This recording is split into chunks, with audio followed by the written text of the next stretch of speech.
म्हैस कडबा चघळत उभी आहे. तिचा नातू रेडकू तिच्या आजूबाजूला खेळत आहे. आता मी खरंच म्हातारी झाले हा कडबा काही चावेना मला. रेडकाला हाक मारते. अरे बाळा, माझं एक काम करशील का? हो, सांग ना. ही कडब्याची पेंडी तेवढी नदीपलीकडच्या कडब्याकुट्टीवरून कापून घेऊन येशील, म्हणजे मला कडबा नीट चघळता येईल. दे मला पेंडी बांधून. एक रिकामा पोत सुद्धा दे. कुटीसाठी आता कापून घेऊन येतो. म्हैस रेडकाच्या पाठीवर कडब्याची पेंडी बांधून देते. रेडकू उड्या मारत नदी किनाऱ्याजवळ पोहोचते. रेडकू स्वगत म्हणते, नदी तर आली. पाण्याचा किती मोठा आवाज येतोय. पाणी भरपूर दिसतंय. मी जाऊ शकेन का नदी ओलांडून? कोणाला विचारावं? इकडे तिकडे पाहत रेडकू. तोपर्यंत त्याला बैल काका नदीजवळ चरताना दिसतात. त्याच्या जवळ जाते. बैल काका, मला नदीपलीकडच्या कडबाकुटीवर जायचंय. आजीसाठी कडबा कापून घ्यायला.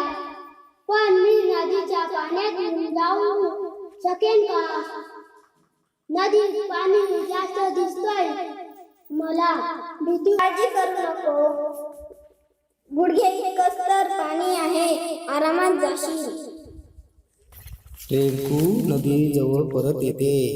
पाण्यात पाय टाकणार तेवढ्या झाडावरची खारुताई त्याला हाक मारते. अरे वेड्या, कुठे चाललास? नदीत पाणी किती आलंय. वाहून जाशील, मग मागे फिर. खारुताई, पाणी जास्त नाहीये असं बैल काकांनी सांगितलंय. मला आरामात जाता येईल असं ते म्हणाले. मुळीच नाही. काल आमची एक मैत्रीण पाण्यातून पलीकडे जाताना वाहून गेली. असा वेडा करू नको, मागे फिर.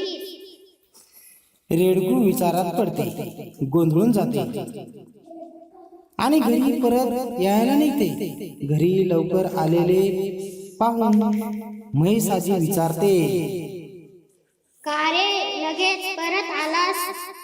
कुट्टी बंद होती का? नाही ग आजी, मी कुटीला गेलोच नाही. नदीपासूनच परत फिरलो. नदीला पाणी खूप जास्त आले. अरे असं कसं होईल? सकाळी तर गाढव दादा आला नदी पार करून. त्याच्या पोटापर्यंत सुद्धा पाणी नव्हतं असं तो म्हणाला. अगं, मला बैल काका म्हणाले की पाणी कमी आहे. पण खारुताईनं सांगितलं की तिचे मैत्रीण पाण्यातून वाहून गेली. मग मी घाबरलो आणि परत आलो. अरे नीट विचार कर. बैल काका किती उंच आहेत अन खारुताई किती बुटकी आणि छोटी. मग तिला पाणी जास्त वाटणारच ना. पण खारुताईपेक्षा तू मोठा आणि उंच आहेस की नाही? मग तुला घाबरायचं काय कारण?